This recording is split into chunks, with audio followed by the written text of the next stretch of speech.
तो नेक्स्ट हमारे पास जो टॉपिक है that is known as lining membrane of the internal nose. जो इंटरनल नोज होती है उसके अंदर बेसिकली वेस्टिब्यूलर रीजन होता है, ठीक है, जो एंटीरियर इन्फीरियर पार्ट पे प्रेजेंट होता है। फिर हमारे पास ऑल्फैक्टरी रीजन होता है, ठीक है, और फिर रेस्पिरेटरी रीजन होता है। अगर वेस्टिब्यूल की बात की जाए तो वेस्टिब्यूल का हमें पता है कि इसके अंदर स्किन प्रेजेंट होती है, और इसके अंदर हेयर होती है और हेयर फॉलिकल्स प्रेजेंट होते हैं और सेबेशियस ग्लैंड प्रेजेंट होते हैं।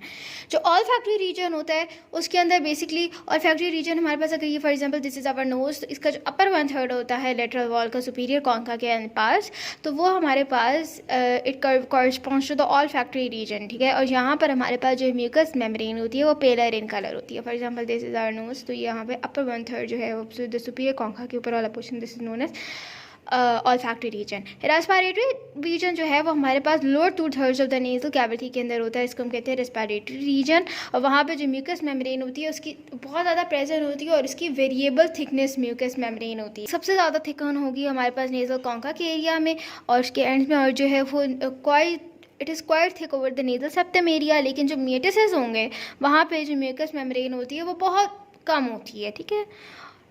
और उसके बाद अगर इसकी नर्व सप्लाई की बात की जाए तो नर्व सप्लाई का आपको एक जनरल आइडिया होना चाहिए, ठीक है। तो ऑल फैक्ट्री नर्व्स होती हैं इसके अंदर, ऑल फैक्ट्री नर्व्स जो they carry the sense of smell and वो हमारे पास olfactory region of the nose को सप्लाई करती हैं। अगर और ये हमारे पास क्या होती है, ये 12 to 20 नर्व्स होती हैं। ये हमारे पास किप्रिपम जो प्लेट होती है ऑफ द एथमॉइड बोन यहाँ से आ रही होती हैं, ठीक है। और उसके बाद कॉमन सेंसेशन के लिए एंटीरियर एथमॉइडल नर्व होती हैं, स्पेनोपेलेटाइन गैंग्लियन की ब्रांचेज होती हैं, इंफ्राऑर्बिटल नर्व्स होती हैं, ठीक है। तो ये सारी जो ब्रांचेज होती हैं, बस आपके नेम्स और लोकेशन थोड़ी बहुत याद होनी चाहिए, तो then it is fine enough for you.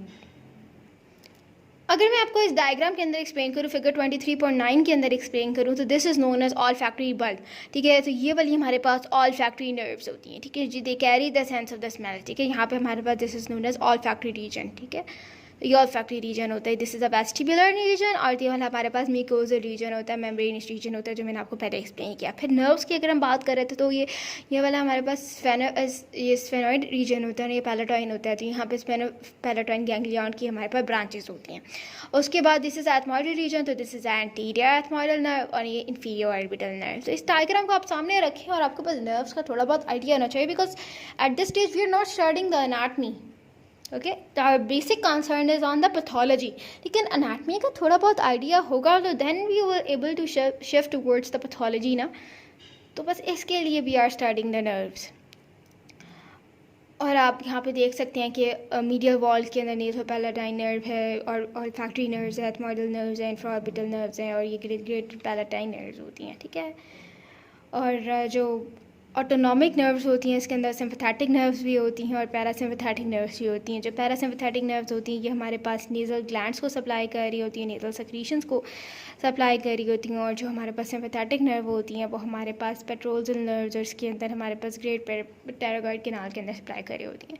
जो ब्लड सप्लाई होती है वो हमारे पास जो ब्रांचेस होती हैं करोटिड आर्टरी की या करोटिड सिस्टम्स की, उसके अंदर ये उसकी ब्लड सप्लाई कर रहा होता है। लिम्फेटिक्स जो है वो हमारे पास होते हैं, वो हमारे पास सब मैंडिब्यूलर लिम्फ नोड्स होती हैं और ठीक है वहाँ पे ड्रेन हो जाते हैं।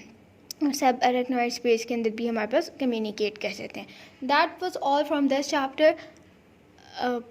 आई होप कि आपको बहुत अच्छी तरह से समझ आ गया होगा। मैंने कोशिश की कि मैं आपको डायग्राम के थ्रू ही एक्सप्लेन करूँ, बिकॉज अगर हम विजुलाइज करते हैं डायग्रामेटिकली तो it is very easy for us to understand as compare to कि अगर हम सिर्फ और सिर्फ हम उसको विजुलाइज ना करें और हम उसको कंटेंट के थ्रू पढ़ें। तो आई होप आपको you will be able to understand. If you have any queries और आपको कोई भी कन्फ्यूजन हो तो you can ask me. Thank you.